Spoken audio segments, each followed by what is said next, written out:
जैसे अंद्रियास ने पतरस से कहा चल के देख, अंद्रियास ने पतरस से क्या कहा? तो मात्र आपके चल के देख बोलने से हो सकता है कोई पतरस तैयार हो जाए। अंद्रियास के प्रचार में 3000 लोगों ने उद्धार पाया, ऐसा तो बाइबल में कहीं बताया नहीं है, पर यह जरूर बताया कि पतरस के प्रचार के बाद 3000 लोगों ने, और उन लोगों ने उद्धार पाया जिन्होंने यीशु को क्रूस पर चढ़ाया। वो पतरस कैसे प्रभु में आया? किसी ने उससे कहा क्या कहा? हमेशा विश्वास करना, बस आपके इतना कहने से, भाई साथ चल के तो देखो, बहन मेरे साथ चल के तो देखो, हो सकता है एक पतरस प्रभु के राज्य के लिए तैयार हो जाए। हमेशा हमारे अंदर की तमन्ना ये होनी चाहिए कि कोई हमारे शब्दों के द्वारा, हमारे स्वभाव के द्वारा, हमारे जीवन के द्वारा, हमारे व्यवहार के द्वारा यीशु को जान जाए। Praise the Lord. उसके बाद ये प्रार्थना करना, प्रभु मेरे द्वारा जो यीशु को जानता है, जान जाता है, तो वो कोई पतरस तैयार हो जाए। तो प्रार्थना करेंगे, प्रभु मेरे द्वारा किसी पतरस को, तो देखो मल्टी लेवल मार्केटिंग में कहा जाता है जाके 4 मेंबर बनाओ, जाके 3 मेंबर बनाओ, फिर उनसे कहा जाता है तुम जाके 3 और मेंबर। तो जब आगे मेंबर बनते जाते हैं तो मेंबर बनाने के लिए इसलिए बोलते हैं क्योंकि पीछे वालों को पैसा मिलता है। क्या मिलता है? जितने मेंबर नहीं बढ़े, चेन टूट गया तो कमाई का रास्ता बंद हो गया। इसलिए जो पिरामिड स्कीम होते हैं, जितने मल्टी लेवल मार्केटिंग होते हैं, इसमें जो ऊपर हैं, जो शुरू में हैं, उनको ज्यादा कमाई मिलती है। चेन में जो नीचे जाते जाते हैं उनकी कमाई कम होती है। और अगर चेन किसी तरह बढ़ती जाए तो ऊपर वालों की कमाई बड़ी होती है। Praise the Lord. तो सोचो अगर आपके द्वारा कोई पतरस प्रभु में आ जाता है, उस पतरस के द्वारा जितने लोगों का उद्धार होगा ना, उसमें जब प्रभु इनाम देगा अनंत में, तो अंद्रियास को भी कुछ तो मिलेगा। अंद्रियास को भी कुछ तो मिलेगा, क्योंकि अंद्रियास नहीं होता तो पतरस कहां से आता? बोले प्रभु यीशु मसीह की। तो हमारी प्रार्थना क्या होनी चाहिए? प्रभु मेरे जीवन के द्वारा मुझे देखकर, मुझे सुनकर, मेरे साथ रहकर वो यीशु को जान। अगली प्रार्थना क्या होनी चाहिए? कि प्रभु जो जान जाते हैं उनमें कोई पतरस तैयार हो जाए। हालेलुया। MLM में सोच होती है कि पैसा मिलेगा, में पैसा नहीं मिलेगा, पर क्या मिलेगा? अनंत में सबके कामों का इनाम जो देगा, वो प्रभु जब हिसाब किताब करेगा, जरूर कुछ आशीषें हमारे खाते में आएंगी। हालेलुया। हमारे पापों का अब न्याय नहीं होगा, क्योंकि हमारे पापों का तो न्याय हो गया। हमारे सारे नीच गंदे कर्मों का न्याय हो गया। वो कैसे? हमने जितने गंदे शब्द बोले हैं, जितने ख्याल गंदे पाले हैं, जितने गंदे कर्म किए हैं, जितने पाप कांड किए हैं, जितनी घिनौनी हरकतें हमने की हैं, मलिनता अपने जीवन में रखी है, उन सब का दंड यीशु मसीह के ऊपर थोप दिया गया। जो बेगुनाह था उसके ऊपर वो सारा दंड, वो सारा मैल, वो सारा गंद, वो सारा पाप उस बेगुनाह पर लाद दिया गया। इसलिए 2 कुरिन्थियों 5 अध्याय की आखिरी आयत में लिखा है कि जो पाप से अनभिज्ञ था वो हमारे लिए पाप गिना गया। अब जाएंगे उस आयत की तरफ। 2 कुरिन्थियों 5वां अध्याय और उसकी आखिरी आयत को देखिए।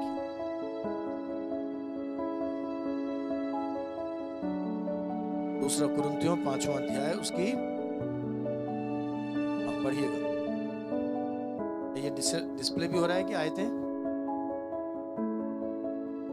जो पाप से अज्ञात था उसी को उसने हमारे लिए पाप ठहराया, कि हमें उसमें होकर परमेश्वर की धार्मिकता बन जाए। Praise the Lord. कि हमें उसमें होकर। मात्रा इधर उधर मत करना, 2026 में और भी प्यारी लग रही हो। मात्रा इधर उधर मत करना। Praise the Lord।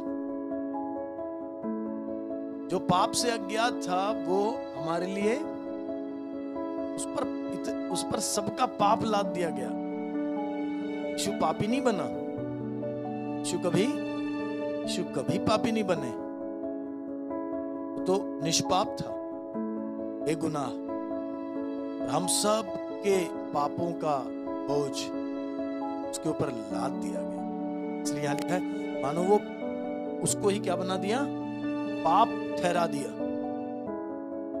ताकि हम उसमें होकर, इसमें होकर, हम यीशु में होकर क्या बन जाएं, परमेश्वर की धार्मिकता बन जाए। हालेलुया। मेरा अतीत बहुत खराब रहा है, बहुत ही खराब। इतना अच्छा, बहुत अच्छे परिवार में, बहुत ही अच्छे परिवार में, बहुत अच्छी मसीह तालीम देने वाले मसीह परिवार में मेरा अतीत बहुत खराब है। Praise the Lord. बहुत गंद भरा हुआ, इतना कि मैं अपने आप से नफरत करता था, अपने आप से, अपने जन्म को कोसता था कि कोई और नहीं मिला क्या, नहीं मिला था। Praise the Lord. बचपन से बाइबल सिखाई तो जा रही है, पर सर में ज्ञान तो है। यीशु कौन, मरियम का बेटा। यीशु ने क्या किया, क्रूस पर मारे गए, फिर क्या किया, तीसरे दिन जी उठे। ये सब अपन रटे हुए तोते की तरह बोल तो रहे हैं, पर इन सत्यों का जीवन में व्यवहारिक इस्तेमाल नहीं था। प्रार्थना भी करते थे, अच्छा प्रार्थना से कई बार चमत्कार भी होते थे। मैं 7वीं 8वीं में था तो पता नहीं उस समय मेरे अंदर एक ये आया कि प्रभु तो दवाइयों के बिना भी ठीक कर सकता है। ऐसे हमें दवाइयां खानी चाहिए, क्योंकि हम खाना खाते हैं तो दवाइयां भी खानी चाहिए। मुझे लग गए दस्त, जबरदस्त। क्या लग गए, दस्त, और वो भी जबरदस्त। बाकी आप समझ सकते हैं। और आ गया मेरा एग्जाम, पता नहीं 7वीं का था कि 8वीं का एग्जाम। हम थे पंजाब में, तो क्योंकि पापा आर्मी में ऑफिसर थे, तो आर्मी का कोई बंदा हमारे साथ हमेशा रहता था। पापा ने उनसे कहा कि इसको स्कूल तक ले जाओ और बीच में दवाई खिला देना। बीच में केमिस्ट की दुकान आएगी तो वहां पर क्या खिला देना, दवाई खिला देना। मैं घबराने लग गया, क्योंकि पापा फौजी, हुकुम तो हुकुम। तो मैंने कहा प्रभु मुझे बचा ले, मैं दवाई ना लूं। मैं बच्चा था, छोटा था, 7वीं 8वीं में था। तो वो एक, मैं ये नहीं कहूँगा कि मैं बहुत अच्छा था, बोलूँगा ही नहीं मैं, पर उस समय मेरे अंदर ऐसी एक चाहत आ गई कि दवाई के बिना प्रभु मुझे ठीक कर सकता है। तो कभी कभी प्रभु जो है ना, मासूम दिल का आदर करता है। मैं इस बात से परेशान हो गया कि ये तो फौजी जो है ये तो मुझे ले जाएंगे, तो पापा ने ऑर्डर दिया है, तो ये तो केमिस्ट से दवाई खिला के ही रहेंगे। तो साइकिल, उस समय की सवारी कौन सी, साइकिल, सबसे बड़ी सवारी साइकिल। तो साइकिल पे बिठा के वो ले गया। बीच रास्ते में मैंने उसको कुछ बोला, फौजी को कुछ बोला। मैंने कहा कि मुझे बहुत बुरी हालत है, मेरी बहुत बुरी हालत है, और मुझे एग्जाम देना है। मुझे मालूम है 3 घंटे में एग्जाम नहीं दे पाऊंगा। ऐसे तैसे मैंने उनको पटाया, फौजी को। मैंने कहा मैं ठीक हूँ, मैं ठीक हूँ या ठीक हो जाऊंगा, कुछ तो बोला। तो वो फौजी मान गया और उसने दवाई नहीं दी। जब मैं वहां पहुंचा स्कूल में, तो मैं ठीक,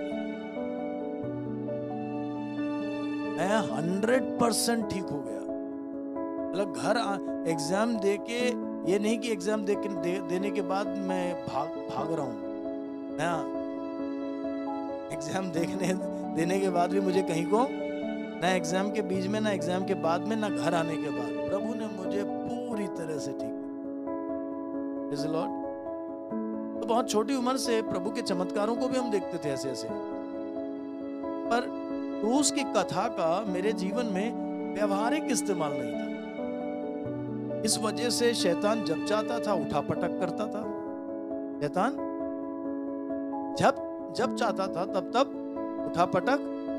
हाँ, जब चाहता था, उसकी मर्जी चलती थी। तब पता नहीं था कि कैसे लड़ना है, कैसे इस कलाम का इस्तेमाल करके हम लड़ भी सकते हैं, या हमें हमारे ओहदे पे हमारी हैसियत में खड़े होना चाहिए डट के सामने, ये सब नहीं पता। इसलिए किसकी चलती थी? बहुत हद तक शैतान की हम पे चलती थी। Praise the Lord। पर प्रभु ने जवानी में मुझे कुछ बातें समझाई, कुछ बड़े संकट के बीच में। हालेलुया। क्या समझाया?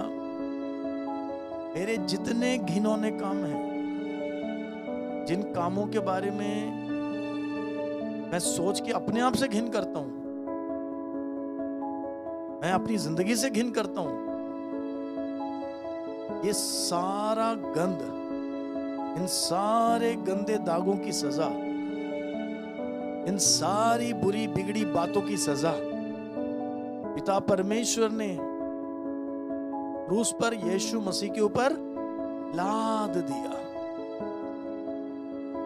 जब मुझे इन बातों का प्रकाशन मिला, ज्ञान अलग है, प्रकाशन अलग है। ज्ञान अलग है,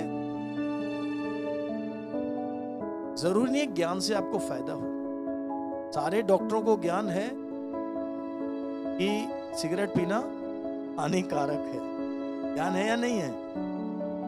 पर आपने डॉक्टरों को देखा होगा सिगरेट पीते हुए, और पीते पीते काम करते हैं। सर्जरी के बीच में बाहर जाके सिगरेट पीकर आते हैं, क्योंकि उसी से उनका दिमाग चलता है। ज्ञान है, आपको पूरी बाइबल का ज्ञान होगा, आपको उत्पत्ति से लेकर प्रकाशित वाक्य तक का ज्ञान होगा,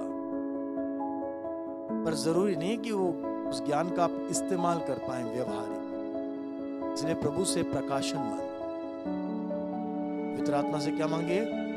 प्रकाशन मांगे। प्रभु ज्ञान नहीं, तेरे कलाम का प्रकाशन मेरी आत्मा में भर दे। प्रकाशन कहाँ आता है? ज्ञान दिमाग में आता है, प्रकाशन आत्मा में भरा जाता है। ये फर्क है। ज्ञान दिमाग में आता है, प्रकाशन आत्मा में कौन डालता है? पवित्र आत्मा। किताबों को पढ़ने से प्रकाशन नहीं मिलता, प्रचारों को सुनने से प्रकाशन नहीं मिलता। Praise the Lord। पास्टरों की सुनने से प्रकाशन नहीं मिलता। ये सारी चीजें जरूरी हैं, पर प्रकाशन तब मिलता है जब हम पवित्र आत्मा को सुनते हैं, और पवित्र आत्मा को हम इजाजत देते हैं, अनुमति देते हैं। और पवित्र आत्मा जब हमसे बात करता है, प्रचारक प्रचार कर रहा है, आप सुन रहे हैं कानों से, अगर आप भूख और प्यास के साथ बैठे हैं और आप पवित्र आत्मा से कह रहे हैं, पवित्र आत्मा प्रचारक की बातों के द्वारा मुझे प्रकाशन दे, पवित्र आत्मा आपके अंदर प्रकाशन भर दे। इसलिए प्रचार सुनने वाली तो भीड़ होती है, 50 लोग बैठे हैं, उन तो 50 हो रहे हैं, नहीं 2-4 सोते हैं। 2-4 तो हर जगह सोते हैं, क्योंकि उनको सबसे अच्छी शांति यहीं मिलती है, घर पे मिलती नहीं है। घर पे मिलती नहीं, यहीं मिलती है, तो 2-4 हर जगह सोते हैं। बाकी समझ लो 50 में से 45 तो सुन रहे हैं, और उस 45 में मुझे नहीं पता आंकड़ा, शायद 20 ही होंगे जो उस दिन के प्रचार को प्रकाशन में बदल कर स्वीकार कर पा रहे हैं। Praise the Lord। हालेलुया। अगर प्रकाशन आपके जहन में आ गया तो फिर आप डटकर जीवन जिएंगे, शैतान का सामना करेंगे। फिर शैतान की आप पर नहीं चलेगी। शैतान बहुत कुछ कर सकता है, उसके काम को प्रभु ने अभी बांधा नहीं है, रोका नहीं है, सीमा ठहराई है पर रोका नहीं है। ये लोग सोचते हैं ना शैतान क्यों काम कर रहा है, प्रभु जब इतना कर सकता है तो शैतान को क्यों नहीं खत्म कर दिया। Praise the Lord। इसकी वजह है, इसकी वजह है शैतान का अभी दंड पूरा नहीं हुआ है, अभी शैतान को काम करने की अनुमति दी गई है। हालेलुया। Praise the Lord। शैतान को भी काम करने की, वो काम कर रहा है, वो अपना काम करता रहेगा, आपके जीवन के विरुद्ध वह भी काम करेगा। जब प्रकाशन आपके अंदर है तो बाइबल कहती है शैतान का सामना कर तो वो भागे। प्रकाशन वाले शैतान को भगा देते हैं। प्रकाशन वाले क्या कहते हैं, क्या करते हैं? शैतान को भगा देते हैं। वो डरते नहीं हैं, बोले प्रभु यीशु मसीह की। तो एक पल सोच के देखिए, हमारे सारे गंदे घिनौने कामों का बोझ, दंड, वो सारी गंदगी, मलिनता किसके ऊपर? यीशु के ऊपर लाद दिया। जब आपको ये समझ में आ जाएगा तो यीशु के लिए प्यार जगेगा कि नहीं जगेगा? हैं? एक घर में एक छोटा बच्चा सो रहा था झोपड़ी में, नन्हा सा, 6-7-8 महीने का। झोपड़ी में आग लग गई, बाहर थी, कुएं पे पानी लेने गई थी। माँ ने मुंह मुड़कर देखा कि झोपड़ी में आग लग गई। माँ क्या करेगी? माँ क्या करेगी? बाप सोचेगा, माँ तो सोचेगी भी नहीं। बाप सोचेगा कि क्या करना है क्या नहीं करना है, माँ तो सोचेगी भी नहीं। वो बिना सोचे वो जलती झोपड़ी में कूद लगा दिया उसने। और उसने यो बच्चे को उठाया और आग में से बच्चा बच गया, पर माँ जल गई। माँ को कोई परवाह नहीं, बच्चा बच गया। ये केवल इंसानों में नहीं, जानवरों में भी ऐसा ही है। कुत्ते, बिल्ली, चिड़िया विड़िया, सब में यही चीज परमेश्वर ने सृष्टि में भर रखा। तो माँ झोपड़ी में घुसी, जलती आग में से अपने बच्चे को उसने बचा लिया, पर क्या हुआ? माँ जल गई, खुद जल गई। उसका चेहरा बहुत खूबसूरत था, उस खूबसूरती की वजह से ही पति का दिल उस पे आ गया था। पर वो माँ, उसका चेहरा क्या हो गया? जल गया, तो विरूप हो गई, कुरूप हो गई। धीरे धीरे जख्म सारे भर गए, बच्चा भी बड़ा होता रहा। Praise the Lord। पहले उसकी सुंदरता पे गांव वाले फिदा होते थे, अब उसके चेहरे को कोई देखना नहीं चाहता, क्योंकि अब वो कुरूप हो गई है। Praise the Lord। बच्चा जब बड़ा हुआ तो उसको कहानियां बताई गई। उसको बताएगा कि कैसे जलती झोपड़ी में तेरी माँ कूदी थी, कैसे तुझे बचा लिया। बच्चा बहुत स्मार्ट है, बच्चा बहुत सुंदर, माँ का हैंडसम बेटा है।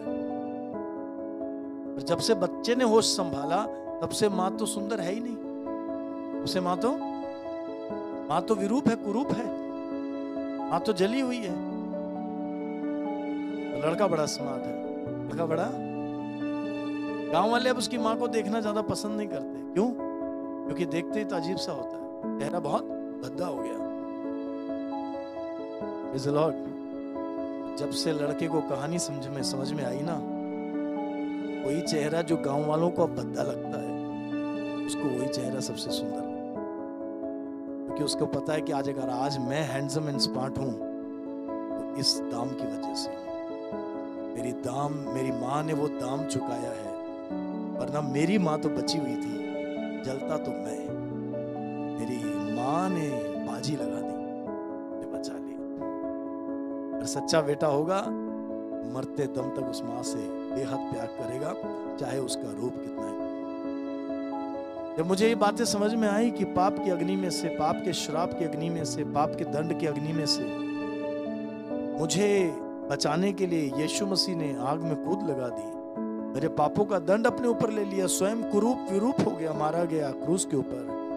अरे लोग कहते हैं कि ऐसे ईश्वर की क्यों पूजा करते हो जो खुद को बचा नहीं पाया। भैया, जिस दिन राज सुनोगे उस दिन समझ जाओगे, उसी के प्रेम में दीवाने हो जाओगे। जिस दिन राज समझोगे ना, अगली बार कोई आपसे ये सवाल करे तो आज ये जो बताइए ना कहानी बताना, क्योंकि लोग भारत के कहानियों से ज्यादा समझते हैं। ये बाइबल की आयत तो पढ़ दी गई, पर इससे सबको जल्दी समझ में नहीं आएगा। आप ये आयत भी पढ़ना, उसके बाद ये कहानी बताना, फिर बताना, बोलना अब तो मैं उसके प्रेम का दीवाना हूं।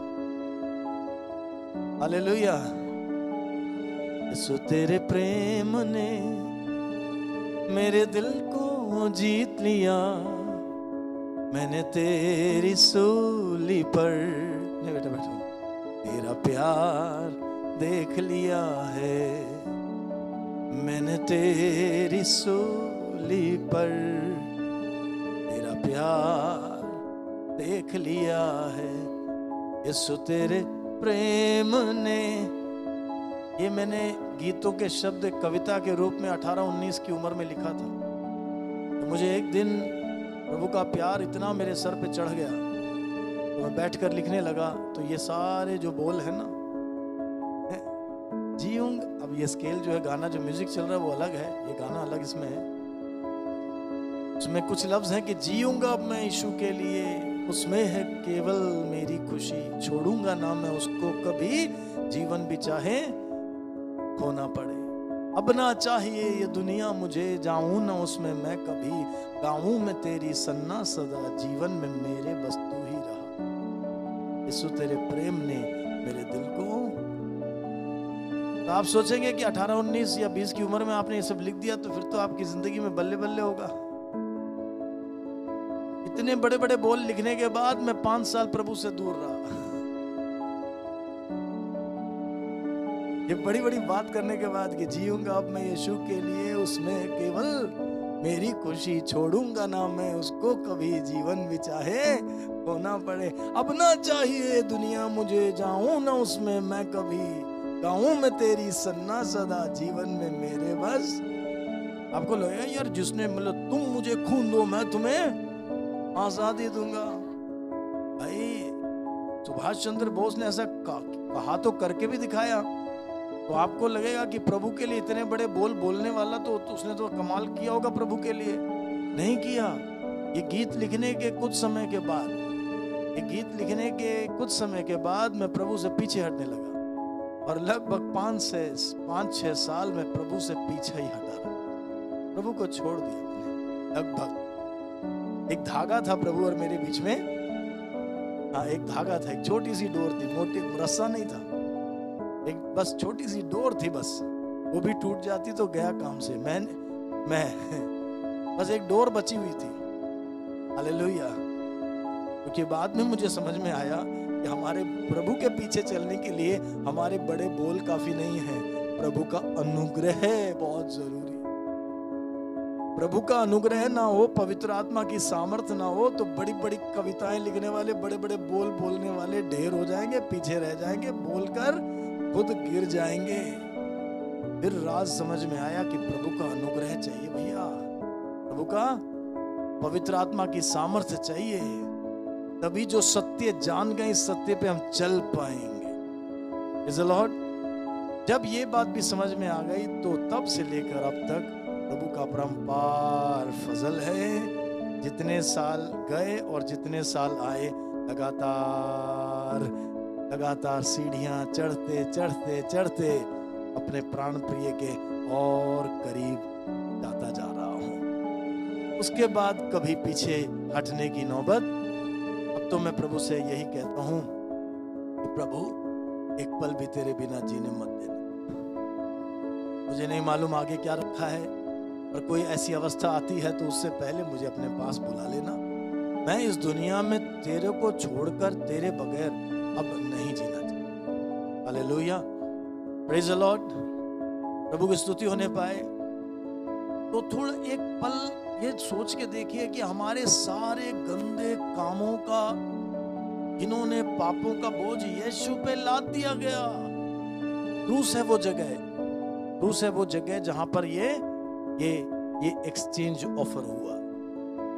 क्रूस है वो जगह जहां पर ये एक्सचेंज ऑफर हुआ, यानी हमारी कुरूपता, विरूपता, गंदगी यीशु पे लाद दी गई और उसकी खूबसूरती हमको दे दी गई। अब दोबारा पढ़ो बेटा इस आयत को, है जैसे मैंने पिछली बार कहा था, बहुत अच्छा पढ़ रही हो, है ना? पढ़ो इस आयत को। जो पाप से अज्ञात था, हाँ, उसी को उसने हमारे लिए पाप ठहराया, हाँ, कि हम उसमें होकर परमेश्वर की धार्मिकता बन जाएं। Praise the Lord. वो पाप ठहर गया ताकि मैं और आप धर्मी ठहरे।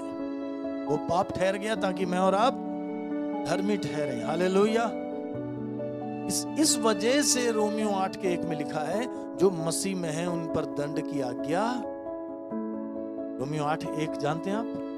पढ़िएगा, रोमियो 8 अध्याय की पहली आयत डिस्प्ले करें।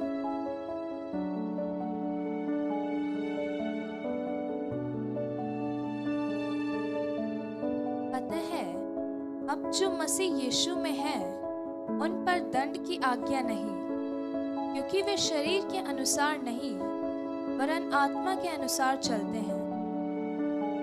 अतः अब जो मसीह यीशु में है, उन पर दंड की आज्ञा नहीं, क्योंकि वे शरीर के अनुसार नहीं वरन आत्मा के अनुसार चलते हैं। मैंने कहा जो मसीह में उन पर दंड की, क्यों दंड की आज्ञा नहीं है? क्योंकि दंड किसी ने उठा लिया। हमेशा ये याद रखना। अगर हमेशा ये बात याद रखोगे तो यीशु से आपका प्यार भी हमेशा बना रहे। हालेलुया। आप कृतज्ञ नहीं, आप कृतज्ञ बनोगे। कृतज्ञ नहीं, क्या बनोगे? इंसान की आदत है, पाप में हमारी प्रवृत्ति है कि हम कृतज्ञ बनते हैं, यानी हमारे अंदर आभार की, धन्यवाद की भावना नहीं होती है। पर प्रभु के प्रेम को हर रोज याद करें तो आप कृतज्ञ बने रहें। हालेलुया। और कृतज्ञ बने रहेंगे तो प्रभु से आपका रिश्ता भी जुड़ा रहेगा। हालेलुया। पर याद रखिए कि भले ही हमारे पापों का अब न्याय नहीं होगा, क्योंकि हो चुका, क्योंकि पर हमारे कामों का न्याय होगा। इसका न्याय होगा। पहली बात आज के सेमिनार में, पहली बात, क्योंकि बाद में हमें याद नहीं रहता कुछ भी, पहली बात मैं जो कलीसिया से कहना चाहता हूं प्रभु से पाकर, वो ये है कि हमारे पापों का न्याय नहीं होगा, क्योंकि वो तो हो गया, वो तो हो।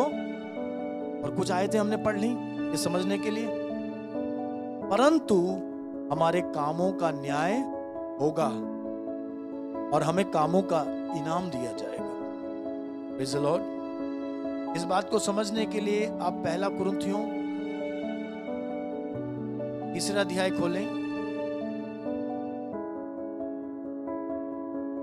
उसकी 14वीं आयत पढ़ें। पहला कुरिन्थियों 3 अध्याय और उसकी 14वीं आयत को, माफ करना, 13वीं आयत से पढ़ें। 13वीं और 14वीं दोनों आयतों को पढ़ें। पहला कुरिन्थियों 3 अध्याय 13वीं और 14वीं आयतों को।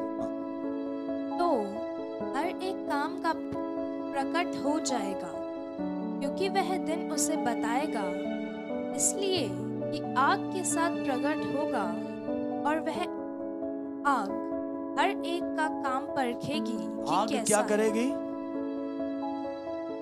जितने प्रभु के संत, प्रभु के लोग यहाँ बैठे हैं, ध्यान देना।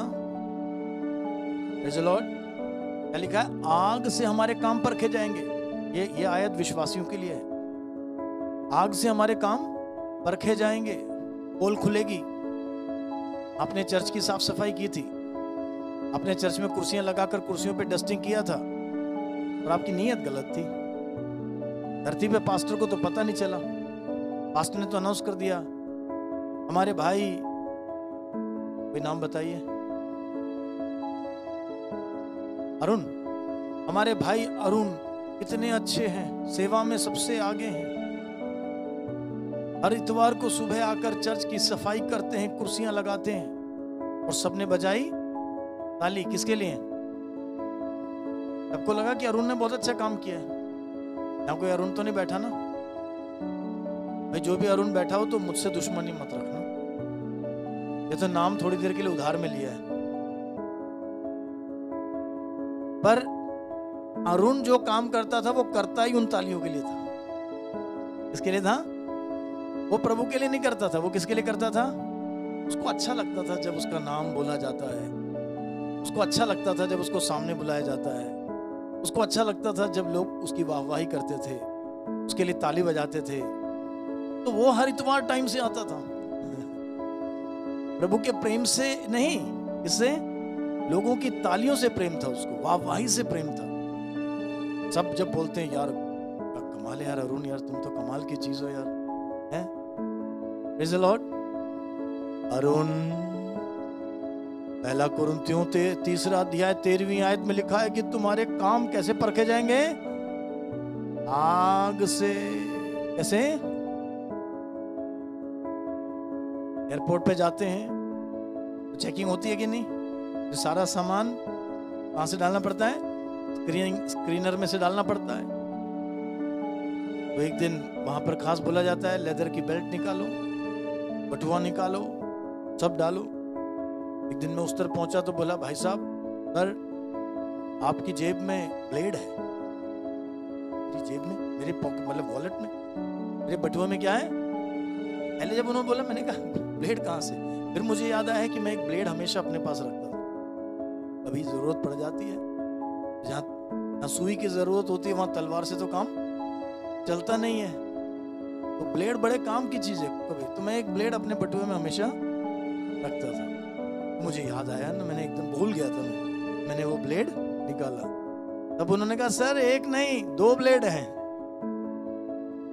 ये तो मुझे बिल्कुल भी पता नहीं था। हुआ क्या, जैसे हम कोई चीज संभाल के रखते हैं फिर हम वही भूल जाते हैं, तो मैंने एक नया ब्लेड रखता था, तो नया ब्लेड तो रखा हुआ था, फिर मैं भूल गया कि रखा हुआ है, तो मैंने दूसरा ब्लेड भी मैं खुद भूल गया, पर एयरपोर्ट की मशीन ने पोल, तो बाइबल कहती है 1 कुरिन्थियों 3 अध्याय में कि बिल्कुल ऐसा ही हाल होगा हर विश्वासी का। सबके कामों का न्याय होगा, तो स्क्रीनिंग मशीन है और आग से परखा जाएगा, आग से। तो हमारे जो सामान होते हैं वो एक्सरे से परखे जाते हैं। कुछ तरंगे होती है ना, वो तरंगे सारा पोल खोल देती हैं, स्क्रीन पे उनके दिख जाता है। हम जो छुपा के ले जा रहे हैं स्क्रीन पे उनके दिख जाता है। तो लिखा है कि आग से हमारे काम परखे जाएंगे और कुछ लोगों के काम जल जाएंगे। जल जाएंगे मतलब इनाम के लायक नहीं रहेंगे। अरुण तुझे कुछ नहीं मिलेगा, क्योंकि जो मिलना था धरती पे मिल गया। क्या मिला प्रभु? लोगों की तालियां मिल गई ना। तुझे इस तरफ इनाम के लायक कुछ भी नहीं आया बेटा, मैं क्या करूं? तूने इतनी बड़ी गठरी रखी थी मशीन के उस तरफ, इस तरफ ये पुड़िया सी आई है कुछ। क्योंकि अरुण ने सोचा कि मैं तो बहुत कर रहा हूं, पर उसको पता नहीं था कि नियत सही नहीं है। हमारे कामों का क्या होगा? न्याय होगा। लिखने वालों ने लिख लिया, हमारे कामों का पर्दा उठेगा, पोल खुलेगी। हाँ, अब 14वीं आयत को पढ़ें। जिसका काम उस पर बना हुआ स्थिर रहेगा, हाँ, वह मजदूरी पाएगा। हाँ, मशीन पे जिसका काम सही सलामत उस तरफ पहुंचेगा तो क्या पाएगा? वो इनाम पाएगा। क्या पाएगा? दुनिया के इनाम अच्छे लगते हैं कि नहीं?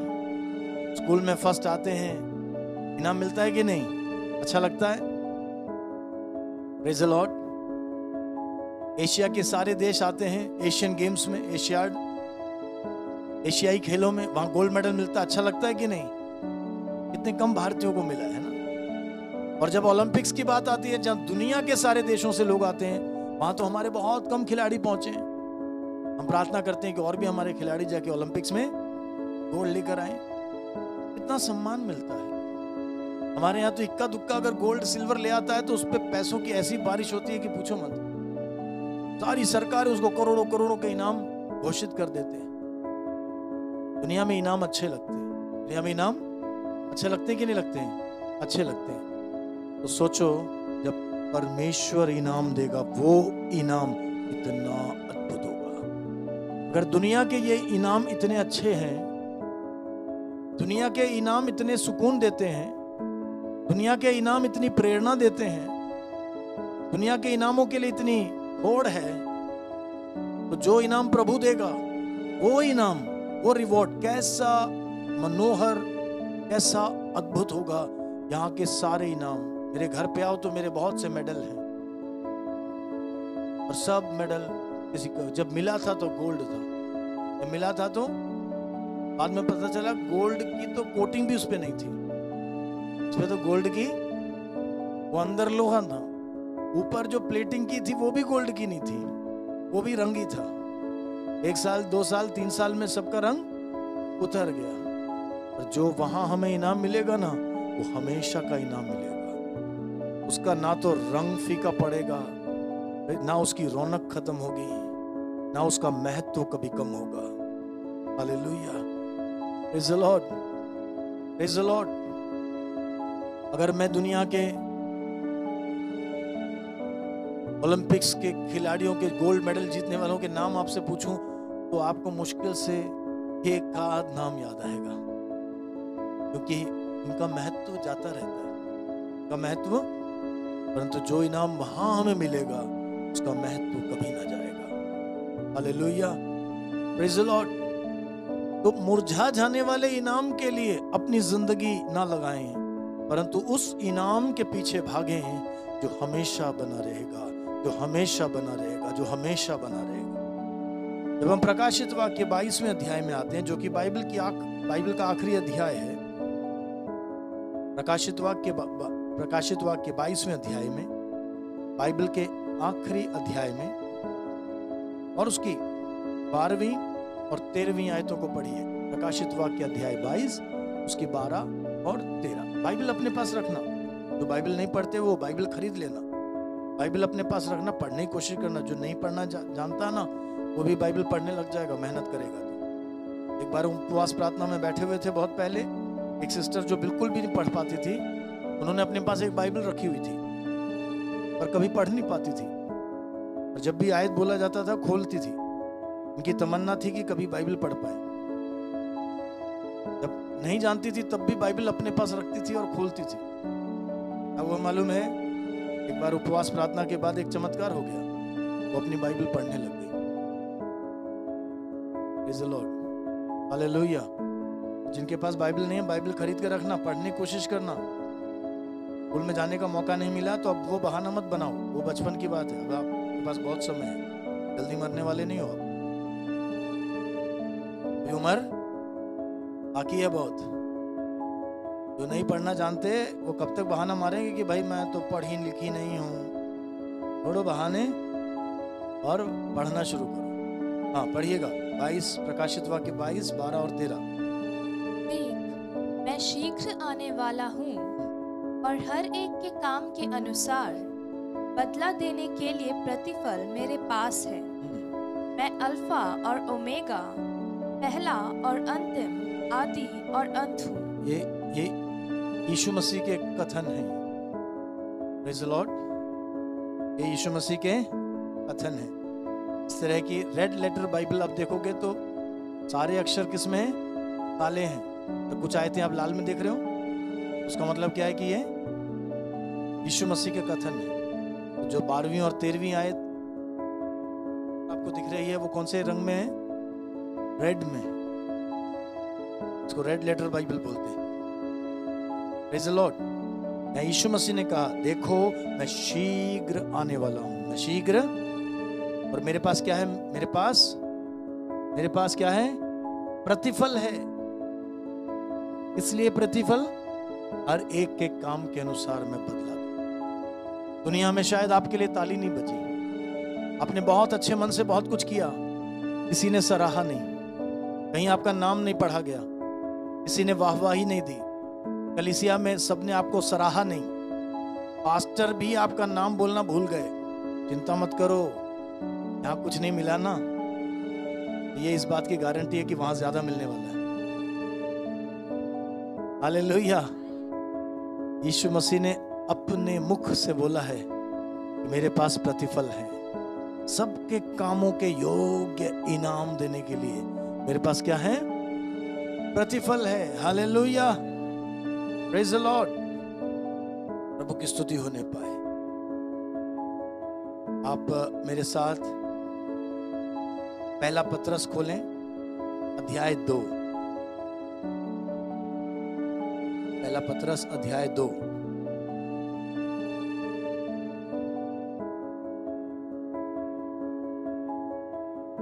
हालेलुया। पढ़ेंगे उसकी 9वीं आयत को, 9वीं और 10वीं, 2 आयतों को पढ़ेंगे। शुरू करते हैं 9 से। क्या सब लोग यहाँ पर हैं? सब लोग ध्यान दे रहे हैं? हाँ, तो पढ़िएगा। पर तुम एक चुना हुआ वंश और राजपदधारी याजकों का समाज और पवित्र लोग और परमेश्वर की नीच प्रजा हो। हाँ, इसलिए कि जिसने तुम्हें अंधकार में से अपनी अद्भुत ज्योति में बुलाया है, हाँ, उसके गुण प्रकट करो। बिल्कुल। तुम पहले तो कुछ भी नहीं थे। अब 10वीं आयत पे गौर कीजिए। 10वीं आयत में क्या लिखा है? तुम पहले तो तुम पहले तो कुछ भी नहीं थे। समय नहीं है कि कुछ और आयतों के साथ इन आयतों को जोड़ें, क्योंकि मेरा मकसद बहुत अलग है। Praise the Lord. तो बाइबल की बहुत और खूबसूरत आयतें हैं। यहाँ पर यह बात प्रकट की गई है कि हम क्यों लिखा है कि तुम पहले तो कुछ भी नहीं थे। खाना यदि कोई पूरे जगत को जीत ले और अपनी आत्मा को बचा ना पाए तो क्या लाभ।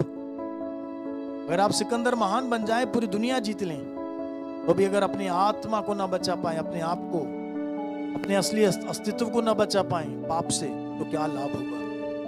एक आयत जरूर पढ़वाऊंगा, रोमियो 3 अध्याय की 23वीं आयत। रोमियो 3 अध्याय की, जितना हो सके वचन को बड़े ध्यान से, पाक दिल से, बड़ी भूख और प्यास से सुनते रहना। इसलिए कि सब ने पाप किया है, हाँ, और परमेश्वर की महिमा से रहित हैं। क्या लिखा है? इसलिए कि सबने पाप किया है और परमेश्वर की, कितनों ने पाप किया है? सबने पाप किया है। इस सब की सूची में, यहां जो सब लिखा है, इस सब की सूची में यीशु ना आ जाए, इसके लिए यीशु को कुंवारी से जन्म लेना पड़ा। स्त्री पुरुष से क्यों नहीं जन्म हुआ? यूसुफ के साथ मरियम की मंगनी हो गई थी, सगाई हो गई थी, पर शादी से पहले कुंवारी मरियम गर्भवती पाई गई। यूसुफ ने छुपके से उसे त्यागना चाहा, तो परमेश्वर ने यूसुफ से कहा, ना, वो पवित्र है, उसको अपना ले, क्योंकि उसके जो गर्भ में है वो परमेश्वर की ओर से है। उसका पुत्र जो जन्मेगा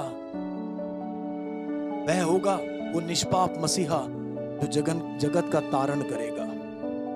प्रेज़ द लॉर्ड। रोमियो 3 अध्याय की 23वीं आयत में क्या लिखा है? इसलिए कि सबने पाप किया, सबने पाप किया। ये सब की सूची में मैं और आप हैं, पर इस सब की सूची में यीशु ना आ जाए, इसलिए उनका जन्म स्त्री पुरुष के संबंध से नहीं, उनका जन्म केवल स्त्री के द्वारा, कुंवारी के द्वारा। हालेलुया। परमेश्वर ने अदन की वाटिका में उत्पत्ति 3 अध्याय की 15वीं आयत में एक वादा किया था स्त्री से कि हे स्त्री, तू पुत्र जनेगी और वो क्या करेगा? वो सांप के सर को कुचलेगा। जब समय पूरा हुआ तो सांप अर्थात शैतान के सर को कुचलने के लिए, सांप अर्थात शैतान के सर को कुचलने के लिए स्त्री ही से मसीहा का जन्म हुआ। इसलिए यीशु इस सब की सूची में नहीं है। बाकी सब, चाहे कितने बड़े घराने में हो, महल में जन्म लिया हो या झुग्गी में जन्म लिया हो, इस सब की सूची में हम सब आते हैं। क्या लिखा है? इसलिए कि सब ने पाप किया और परमेश्वर की महिमा से, परमेश्वर की महिमा का आवरण हमारे ऊपर से उठ गया। परमेश्वर की महिमा का आवरण हमारे ऊपर से उठ गया। परमेश्वर के परिवार से हम बेदखल हो गए। मैं एक व्यक्ति को जानता हूं, कुछ साल पहले उसके माता पिता ने उसको घर से, परिवार से बेदखल कर दिया था। क्या कर दिया था? बेदखल कर दिया था।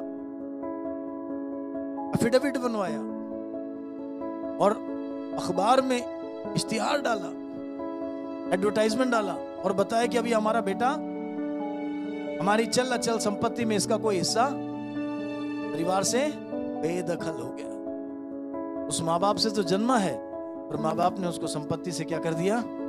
बेदखल कर दिया। हालेलुया। इसलिए कि सबने पाप किया और परमेश्वर की महिमा से क्या हो गए? वंचित हो गए।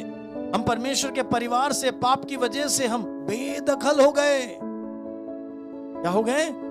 बेदखल हो गए। इसलिए पहला पतरस 2 अध्याय की 10वीं आयत में लिखा है, इन आयतों को याद रखना, लिख के रखना, रट लेना, इन चीजों को बार बार बोलना, ताकि ये चीजें हमारे जहन में अच्छी तरह बैठ जाए। हालेलुया। क्योंकि अक्सर हम चंगाई छुटकारे का प्रचार सुनते हैं, लोगों को वही समझ में आता है, और चंगाई छुटकारे के पीछे जो बड़े बड़े सत्य हैं उनको इस तरह के सेमिनार में ही समझाया जा पाता है। हालेलुया। जितना आपसे वो बन पड़ता है, बड़े ध्यान से आप वचन को सुनते रहना, समझते रहना और ग्रहण करते रहना, पवित्र आत्मा को यहाँ पर और आजादी मिले। Praise the Lord. वो थ्रो ऑफ कर दीजिए, मोबाइल ऑफ कर दीजिए या वाइब्रेशन में डाल दीजिए। Praise the Lord. तो यहाँ पहला पत्रस 2 अध्याय की 10वीं आयत में लिखा, क्या लिखा है? तुम पहले तो कुछ भी नहीं थे। कुछ भी नहीं थे मतलब हम तुच्छ थे। क्या थे हम? तिरस्कृत थे। हम परमेश्वर के परिवार से बेदखल हो गए थे।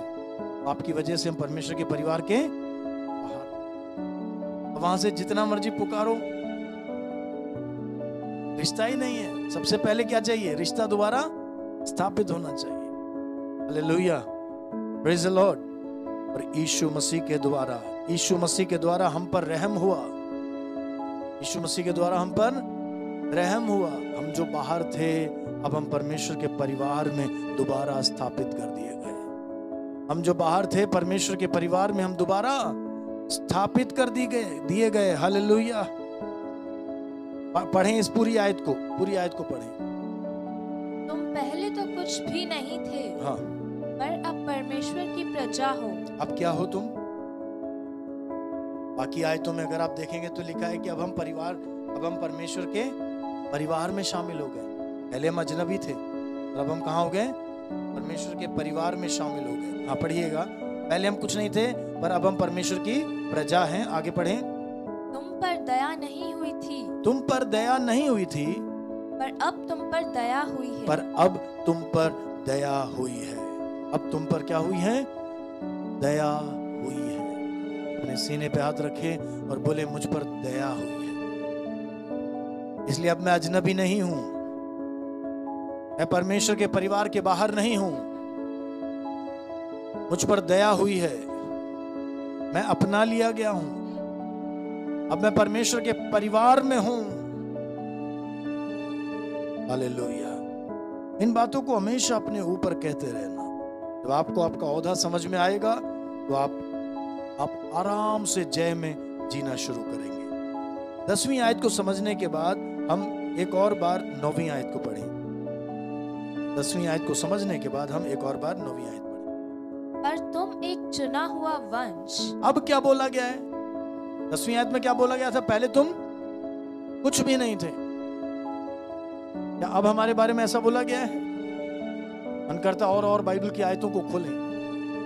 Praise the Lord. 9वीं आयत में लिखा है, अब तुम कौन हो? अब तुम चुना हुआ वंश हो। और जितना इस आयत में एक एक पद आगे, एक एक शब्द आगे बढ़ते जाएंगे, हमारा ओहदा और ऊंचा होता जाएगा। सबसे पहले क्या लिखा है? तुम चुना हुआ वंश। आगे पढ़ें। और राजपदधारी याजकों का समाज। राजपदधारी, राजपद यानी महल में रहने वाले, दरबारी।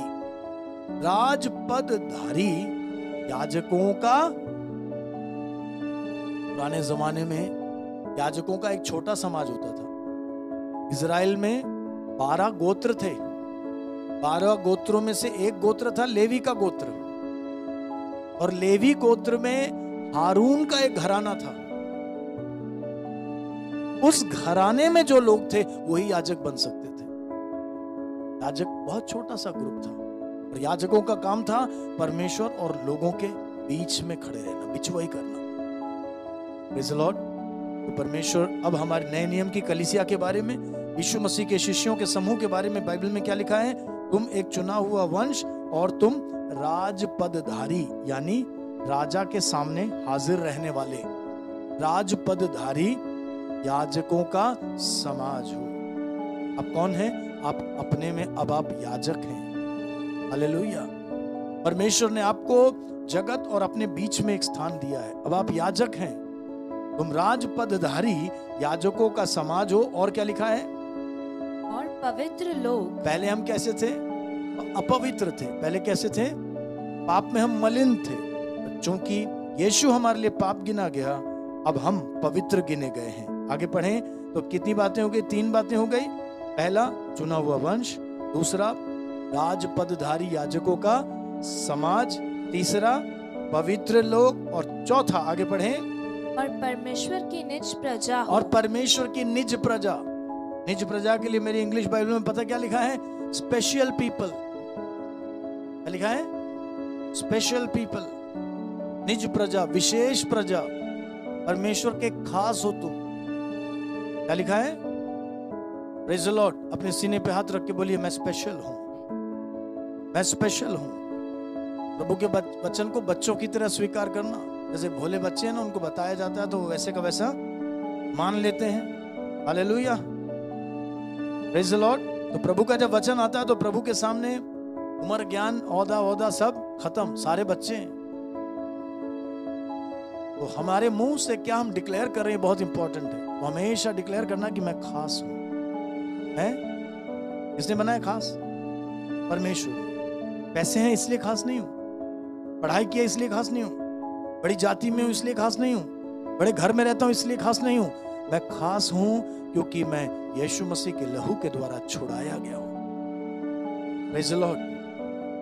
जब शैतान हमसे कहता है तू बेकार है, तू तुच्छ है, क्यों करते हैं लोग आत्महत्या? तो 3 बेटियां ऊपर से कूद गई, 16 साल, 14 साल, 12 साल, 3 बेटियां एक ही घर से, सगी बहनें, गाजियाबाद में,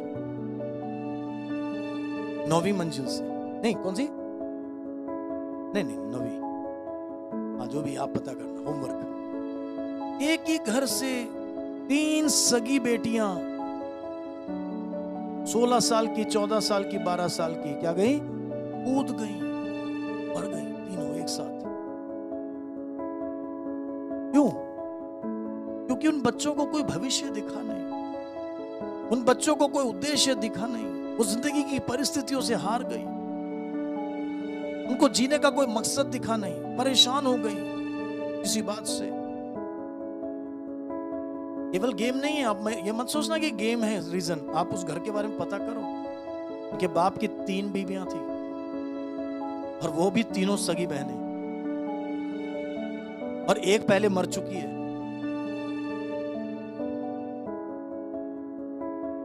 अब जब ऊपर से देखोगे तो आपको केवल सतह सतह की बात दिखाई देगी, थोड़ा सा अंदर खुरेदोगे तो बहुत सी और बातें पता चलेंगी। Praise the Lord. जब जिंदगी की परेशानियां घेर लेती हैं, मौके का इस्तेमाल करके शैतान कहता तू बेकार है, तेरे जीवन का क्या काम है, तू सफल नहीं हो पाएगा, तू ठीक नहीं हो पाएगा, तेरा घर ठीक नहीं हो पाएगा, तू सफल नहीं हो सकता, तू आगे नहीं बढ़ सकता। जब शैतान हमसे बोले कि तू आगे नहीं बढ़ सकता, तू कर नहीं सकता, तू सफल नहीं हो सकता, तू अच्छा नहीं है, तू गंदा है, तू बुरा है, तू नीचे निकम्मा है, तमाम तरह के अपनी डिक्शनरी के सारे शब्द आपके ऊपर उंडेल दे, तो आप पहला पतरस 2 अध्याय 9वीं आयत पढ़ देना। आप कहना भैया मैं तेरी अंग्रेजी तो समझ नहीं रहा। भाई गालियां हमें कब बुरी लगती हैं? जब उसकी भाषा में, समझ लो कोई दक्षिण भारतीय आकर के मलयालम में या गालियां बोले, आप पे कोई असर पड़ेगा? तेलुगु में बोले कोई असर पड़ेगा? गालियां कब असर करती हैं? जब हमारी डिक्शनरी में वो हो। तो शैतान जब बोले तू बेकार है, तू निकम्मा है, तू वो है, ये है, तू आगे नहीं बढ़ सकता, बोले भैया मैं तेरी डिक्शनरी के शब्द समझ नहीं पा रहा हूं, क्योंकि मेरी किताब बदल गई। अब पहले तेरी वाली डिक्शनरी में यूज करता था तो तेरी भाषा में समझता था, अब मेरी किताब बदल गई। किताब है ना आपके पास? वो किताब जितने लोगों के पास है उठाए हैं, प्रेज़ द लॉर्ड, और अपने सीने से लगाएं। मैंने अपनी पत्नी से कहा कि अगर तुमसे पहले प्रभु मुझे बुला ले, जब मेरी लाश को तैयार किया जाता है तो एक बाइबल मेरे सीने पे रख देना। मरते मरते भी गवाही देना चाहता हूँ कि इस बाइबल ने मुझे बचाया, इस बाइबल के लिए मैं जिंदा था और इसी बाइबल में रहकर मैं मर गया। Hallelujah, praise the Lord, praise the Lord. तो क्या जवाब दोगे शैतान को? शैतान को बोलना मेरी किताब, मेरी किताब। भैया तू अपनी डिक्शनरी में से बोलता है और मैं अपनी किताब में रेफरेंस ढूंढता हूँ, ये ले मैं पढ़ देता हूँ, ये ले मैं और क्या पढ़ देना? पहला पत्रस 2:9 पढ़ देना, बोलना और फिर सीने पे हाथ रखना, बोलना बताऊं मैं कौन हूं? मैं चुना हुआ वंश हूं, मैं राजपदधारी याजकों के समाज में हूं, मैं परमेश्वर का पवित्र जन हूं और मैं परमेश्वर का खास हूं, मैं निज प्रजा हूं। हालेलुया, मैं निज प्रजा हूं। Praise the Lord. अब वो जो मर्जी बकते रहे, बकने दो ना, है? कुत्तों के भौंकने से हाथी थोड़ा ना रास्ता बदलता है। कुत्तों के भौंकने से हाथी थोड़ा ना रास्ता बदलेगा, वो अपनी मस्ती में चलता रहेगा। A1 A2 A1 A2 और कुत्ते सारे गांव के कुत्ते, पर वो अपनी मस्त चाल। बोले प्रभु यीशु मसीह की। मसीह में कितने लोगों को मस्ती मिली है? प्रभु ने हमें बुलाया इसलिए। कुत्तों को भौंकने दो, शैतान को भौंकने दो, और अपनी किताब बदल गई। अपनी किताब हमसे बोल रही है, प्रभु हमसे कहता है। कोई सेवक यशुराज बोल के जाते तो यार बात का असर 2 घंटे तक रहेगा, 4 घंटे तक। कितने मोटिवेशनल स्पीकर है ना, वो मोटिवेशन सेमिनार चला रहे कि नहीं चला रहे? सबकी रोटी उसी से चल रही है। और चलाते हैं, 500 लोग आ रहे हैं, 1000 2000। यहाँ तो चलो मुफ्त में मिल रहा है आपको, वहाँ तो सेमिनार में बैठने के चार्ज होते हैं 1000 2000। अच्छा, 5 स्टार होटल में ले जाएंगे, 3 स्टार होटल में ले जाएंगे, वहाँ बिठाए के सुनाएंगे। और जब सुबह से लेकर शाम तक का सेमिनार खत्म होता है तो सुबह से लेकर शाम तक सुनते हैं, तू कर सकता है, तू कर सकता है, बोलो I can do it, I can do it, I can do it. उनसे कहा जाता है किचन में भी बोलना I can do it, bathroom में भी बोलना आई कैन। किसने सिखाया? वो आए थे हमारे सेमिनार में, हमारे सर जी आए थे, सिखा के गए I can do it, I can do it. फिर दूसरे तीसरे दिन में सब कुछ ठंडा हो जाता। इसकी रोटी सिक गई सर की, मोटिवेशनल स्पीकर की, उसका बंगला बन गया। उसने मारुति 800 थी उसके पास, अब उसके पास BMW आ गई। और आप वहीं के वहीं अपने मोटिवेटर पे मोटिवेटर बदल लिए, बहुत से आई कैन डू इट बोल दिया, पर कोनो फर्क? Praise the Lord, praise the Lord. अब की बार आप किसी मोटिवेशनल स्पीकर से नहीं सुन के आए, बोलो किताब बदल गई। इस किताब ने मेरे जीवन को बदल दिया, इस किताब ने सोच को बदल दिया, इस किताब ने मुझे यीशु से मिला दिया। हालेलुया। अब कुत्ते भौंकते रहे, मुझ पे असर। डटे रहो, अड़े रहो, शैतान का सामना करो तो वो। हालेलुया। अब इस 9वीं आयत में थोड़ा सा और भाग है। क्या लिखा है यहाँ? हाँ, इसलिए कि जिसने तुम्हें अंधकार में से अपनी अद्भुत ज्योति में बुलाया है, हाँ, उसके गुण प्रकट करो। उसके गुण बोले कहानी में बदलाव। अब ये जो प्रभु ने चुना है ना, ये यही नहीं, यूं ही नहीं चुना है। प्रभु ने जो चुना है यूं ही नहीं चुना है, एक मकसद है। बोलिए एक मकसद है। और मकसद क्या है? कि तुम पहले किस में थे? अंधकार में थे। प्रभु ने तुम्हें अंधकार में से कहां बुलाया है? अब अपनी अद्भुत ज्योति में बुलाया। पहले अंधकार में थे, पाप में थे, अब कहां बुलाया है? अद्भुत ज्योति में बुलाया है। एक मकसद के लिए बुलाया। एक दूसरे से बोले एक मकसद के लिए बुलाया। Praise the Lord, hallelujah. किसके लिए बुलाया है? एक मकसद के लिए बुलाया है।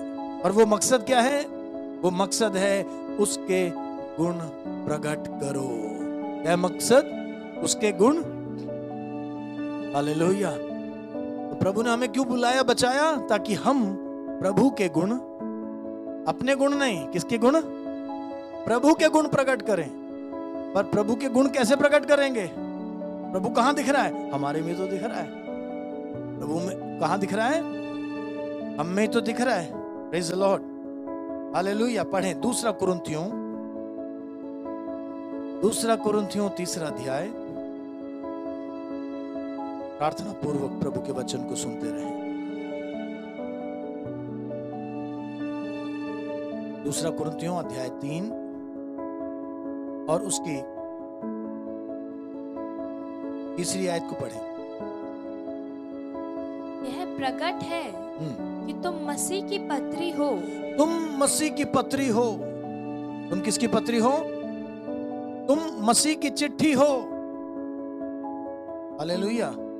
अपने सीने पे हाथ रख के बोले, मैं मसीह की पत्री हूं। मैं मसीह की पत्री हूं। अपने साथ में बैठे किसी के बोलिए कि आप मसीह की पत्री हैं। पढ़िए तीसरी आयत को, फिर से पढ़िए। यह प्रकट है कि तुम मसीह की पत्री हो। हाँ जिसको हमने सेवकों के समान लिखा, हाँ और जो स्याही से नहीं परंतु जीवते परमेश्वर के आत्मा से, हाँ पत्थर की पट्टियों पर नहीं परंतु हृदय की मांस रूपी पट्टियों पर लिखी है। पहले कोई खास बात लिखी जाती थी तो किस पे लिखी जाती थी? पत्थरों पे, पत्थरों पे खोद खोद के, गोद के लिखी जाती थी। Praise the Lord. तो पौलुस कहता है कि हम स्याही से नहीं लिखे गए, हम स्याही से नहीं लिखे गए, हम पत्थरों पे नहीं लिखे गए, पर हमारे हृदय की पट्टियों पे लिखा गया है। हम कौन है? मसीह की पत्री हैं। यानी आज दुनिया ने मसीह को देखना है तो किस में दिखेगा? हम में दिखेगा, मुझ में दिखेगा। Hallelujah. Praise the Lord, praise the Lord. इसलिए फिर से हम 9वीं आयत को पढ़ेंगे। अब 9वीं आयत को पढ़ेंगे। कौन सी 9वीं आयत को? पहला पत्रस दूसरा अध्याय उसकी 9वीं आयत को। ये प्रकट है कि तुम मसीह की, हाँ नहीं यहाँ नहीं, पहला पत्रस दूसरा अध्याय उसकी 9वीं आयत को। इसलिए हाँ कि जिसने तुम्हें अंधकार में से अपनी अद्भुत ज्योति में बुलाया है, हाँ उसके गुण प्रकट करो। उसके गुण प्रकट करो। अपने सीने पे हाथ रख के बोले, मुझे परमेश्वर के गुण प्रकट करने हैं। परमेश्वर मेरे द्वारा प्रकट होना चाहिए। परमेश्वर मेरे द्वारा प्रकट होना चाहिए। हालेलुया। मुझे और आपको क्या करना है? गुण प्रकट करना है। क्या प्रकट करना है? हाँ, इसके इसी अध्याय की पहली और दूसरी आयत को देखिए।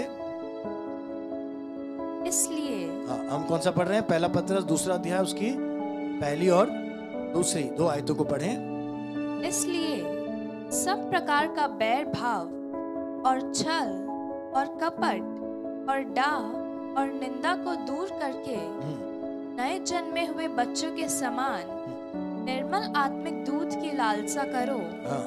ताकि उसके द्वारा उद्धार पाने के लिए बढ़ते जाओ। कितनी खूबसूरत आयत है, कितनी खूबसूरत आयत है। पहली आयत में क्या लिखा है? पहला पत्रस दूसरा अध्याय उसकी पहली आयत। हाँ, पहली आयत। इसलिए सब प्रकार का क्या छोड़ना है? अब तुम अगर परमेश्वर की प्रजा बन गए हो, अब तुम अगर चुना हुआ वंश बन गए हो, खुदा के खास लोग बन गए हो और परमेश्वर के गुणों को प्रकट करना चाहते हो, तो क्या करना पड़ेगा? सब प्रकार के बैर को, छल को, कपट को। चारों तरफ कपट है कि नहीं? छल है कि नहीं? सब चीज में छल है।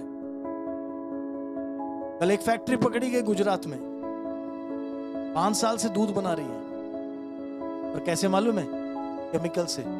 एक बूंद भी दूध रियल वाला नहीं है। 5 साल से फैक्ट्री चल रही है, केमिकल से दूध बनाकर। आसपास के सारे गांव के लोग क्या पी रहे हैं? दूध समझ के केमिकल पी रहे हैं। सोचो क्या कितनी भयानक बात। आज हम जो भरोसा करके खा पी रहे हैं, उसमें कितना छल है, कितना कपट है, क्या पता। इतनी मिलावट है, हमें क्या पता।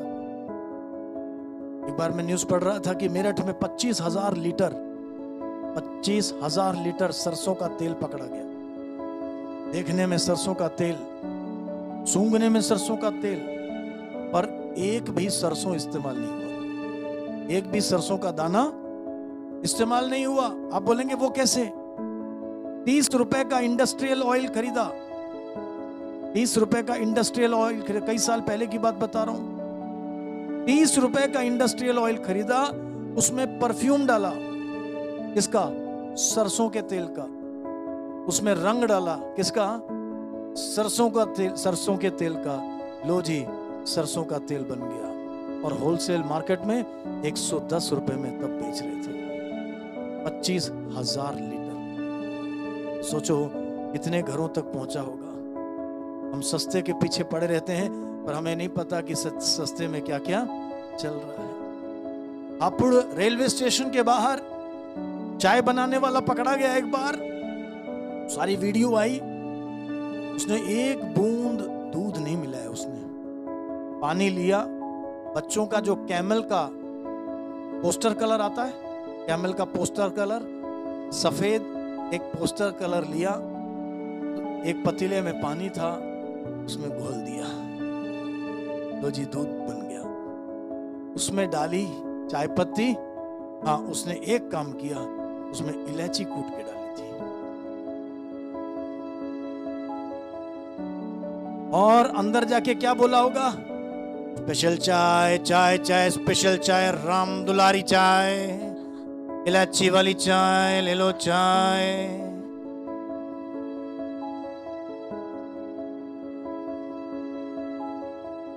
और एक बूंद पानी उसमें, एक बूंद पानी नहीं है,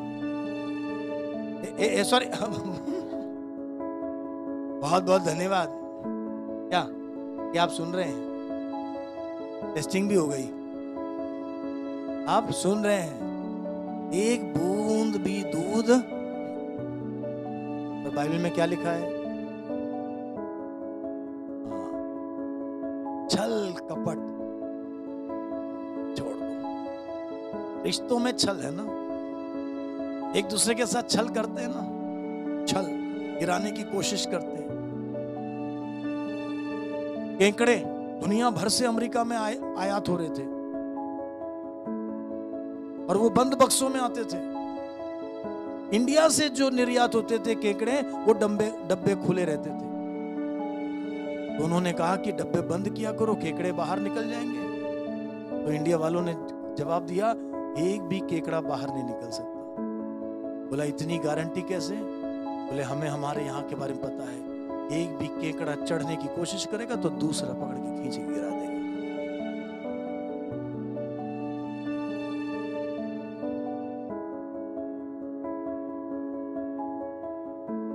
इतनी गारंटी कैसे?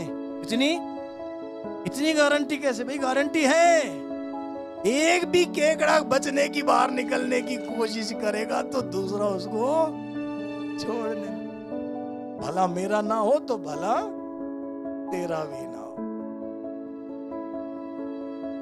रिश्तों में छल है, रिश्तों में छल है, धूर्तता है, कपट है। और प्रभु का वचन क्या सिखा रहा है? आज सुबह प्रभु के वचन को हमारे अंदर काम करने दें। ये सब एक बार सुनने से, दो बार सुनने से नहीं बदला जाता। करत करत अभ्यास के जड़मती होत सुजान, दसरी आवत जात ते सिल पर परत निशान। बार बार रस्सी चलनी चाहिए, बार बार वचन की रस्सी चलनी चाहिए।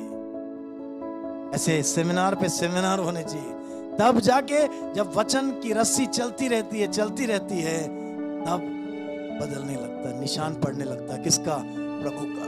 वरना ये छल कपट इतनी आसानी से ये नहीं जाता है, क्योंकि ये हमारे रग रग में बसा हुआ है। हम परमेश्वर की महिमा से वंचित हैं, हम तुच्छ थे, हम इन चीजों में मलिन थे। तो प्रभु का वचन क्या सिखाता है? आज प्रभु के वचन के अधीन करें अपने आप को। लिखा है, सब प्रकार के बैर भाव और छल और कपट और डाह और बदनामी को दूर। Praise the Lord। हमें ज्यादा परेशानी इस बात से है कि मेरे पास गाड़ी नहीं है, पर पड़ोस वाले के पास गाड़ी कैसे आ गई?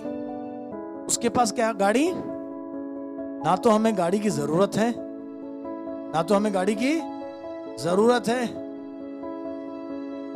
ना पड़ोसी से हमें कोई मतलब है, और उसके पास गाड़ी कैसे आ गई?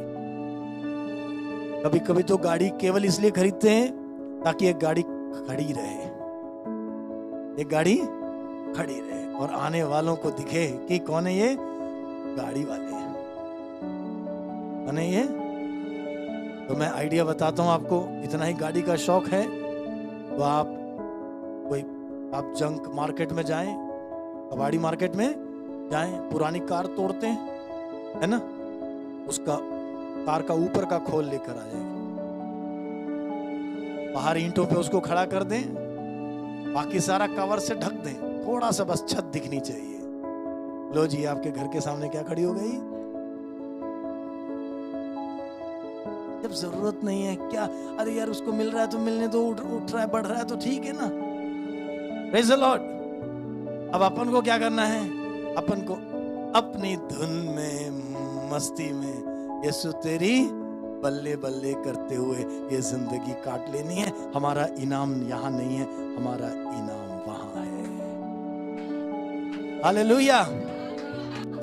नीले आसमां के पार जाएंगे, मेरा यीशु रहता वहां। नीले आसमां के पार जाएंगे, मेरा यीशु रहता वहां।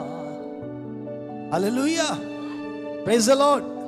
हम इस जगत के नहीं हैं, अब इस जगत में एक ही मकसद के लिए जी रहे हैं, क्या है? उसके गुण दिखाना है। तो यहाँ पहली आयत तो हमने पढ़ ली, दूसरी आयत में लिखा, दूसरे अध्याय की दूसरी आयत में क्या लिखा है? दूसरे अध्याय की दूसरी आयत में पहला पत्रस, नए जन्मे हुए बच्चों की तरह, यानी मासूम बच्चों की तरह। कैसे? मासूम बच्चों की तरह क्या करो? निर्मल आत्मिक दूध की लालसा करो। निर्मल आत्मिक दूध क्या है? प्रभु का वचन।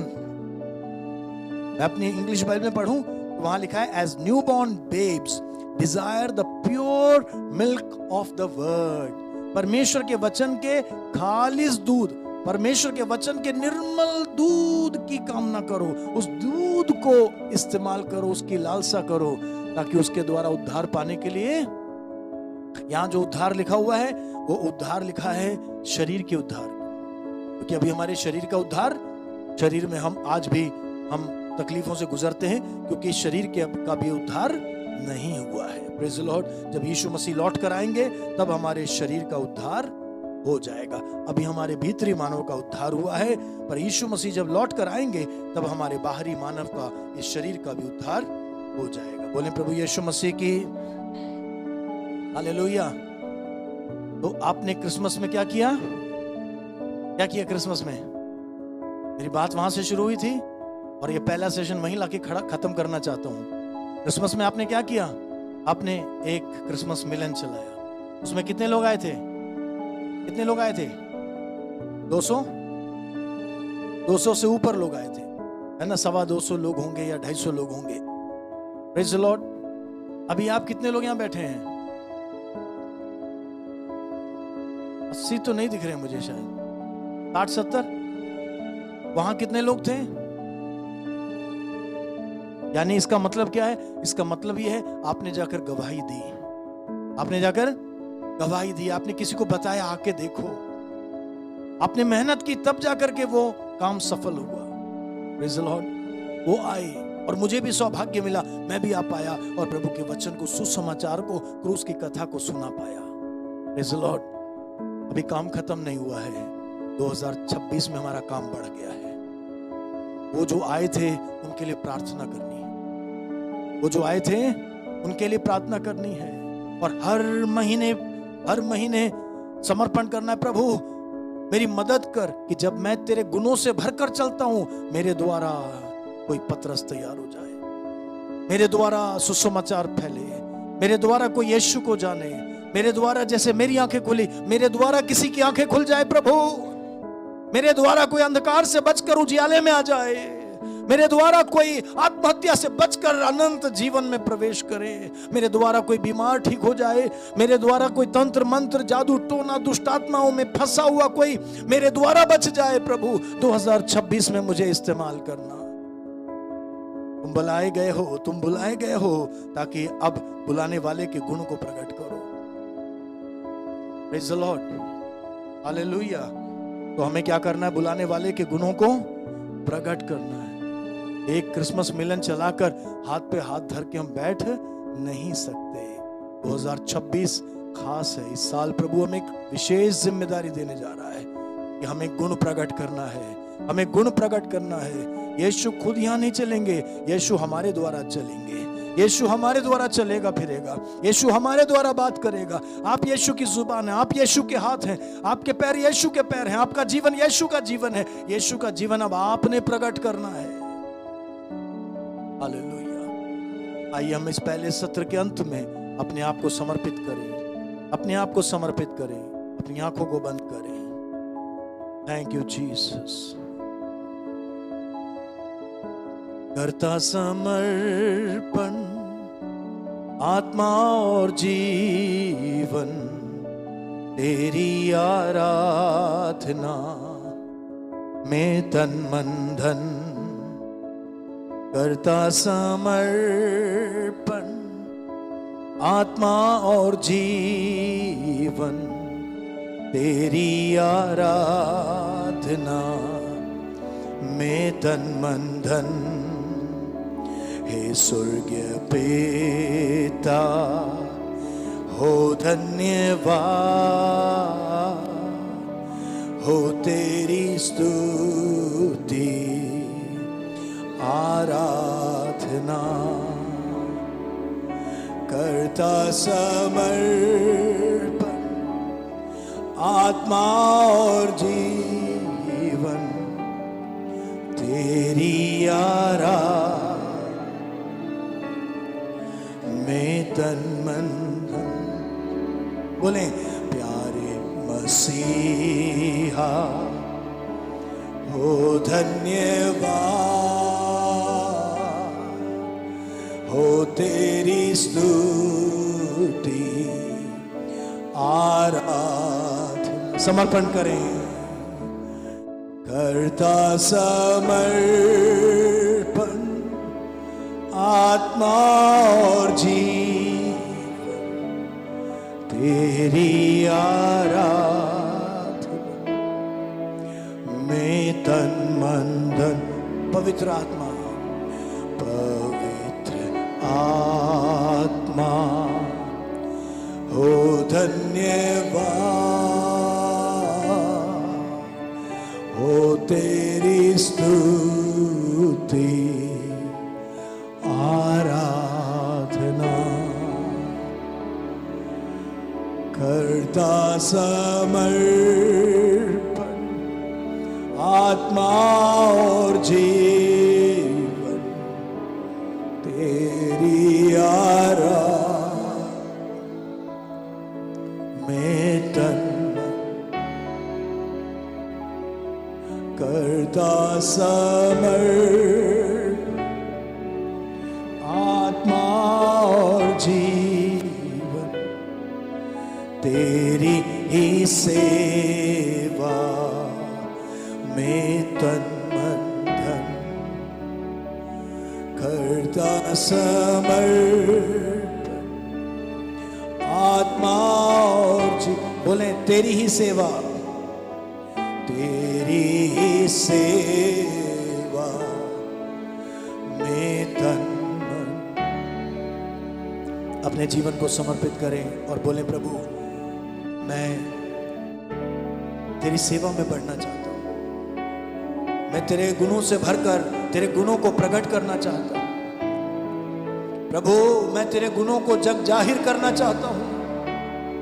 यीशु तू मेरे द्वारा 2026 में गुड़गांव में प्रकट हो, मेरी रिश्तेदारी में मेरे द्वारा प्रकट हो, मेरे आस पड़ोस मेरे मोहल्ले में मेरे द्वारा प्रकट हो, मेरे दोस्तों में, मेरे सहपाठियों में, सहकर्मियों में मेरे द्वारा प्रकट हो। प्रभु मेरी कोई एक बात उनको खींच लाने पाए, मेरे जीवन की कोई एक बात उनको यीशु की ओर खींचने पाए, मेरी कोई एक बात उनको स्पर्शित करे। प्रभु मुझे इस्तेमाल कर, मेरी प्रार्थना के द्वारा कोई चंगा हो जाए, मेरी प्रार्थना के द्वारा कोई छुटकारा पाए। अंद्रियास के कहने से जैसे पतरस आ गया, मेरे बुलाने से प्रभु कोई आ जाए। हमारे निमंत्रण से क्रिसमस मिलन में कि जितने लोग आए प्रभु उनको छू ले, प्रभु उनको छू ले, उनसे लगातार बात कर, उनको भवन में लेकर के आ प्रभु, और ये प्रभु का भवन आराधकों से भर जाए। यहां बैठने की जगह न बचे, इस तरह से ये भवन आराधकों से भर जाए। मुझे इस्तेमाल कर प्रभु। मैं पहले कुछ भी नहीं था, मैं पहले कुछ भी नहीं था, मुझ पर दया नहीं हुई थी, मैं तेरे परिवार से बेदखल था। हे प्रभु, अब मैं तेरा चुना हुआ वंश, राजपदधारी याजकों का समाज, पवित्र प्रजा, मैं परमेश्वर का निज भाग हूं। मैं प्रभु के गुणों से भरकर मैं दुनिया में प्रभु के गुणों को प्रकट करना चाहता हूं। मेरी मदद कर कि बच्चों की तरह, मासूम बच्चों की तरह मैं प्रभु के वचन को, उस खालिस दूध को पीकर मैं मसीह में बढ़ता जाऊं। मेरे अंदर से हर एक बाधा दूर हो जाए, हर एक छल कपट, उपद्रव, घमंड, भेदभाव, गुस्सा, बैर, गंदी गंदी आदतें, झूठ मेरे अंदर से निकल जाए। मुझे शुद्ध कर प्रभु, मुझे शुद्ध कर प्रभु, मुझे शुद्ध कर, मुझे शुद्ध कर, मुझे शुद्ध कर, मुझे इस्तेमाल कर। 2026 में मैं इस्तेमाल होना चाहता हूं। मुझे इस्तेमाल कर, मुझे इस्तेमाल कर, मुझे इस्तेमाल कर प्रभु।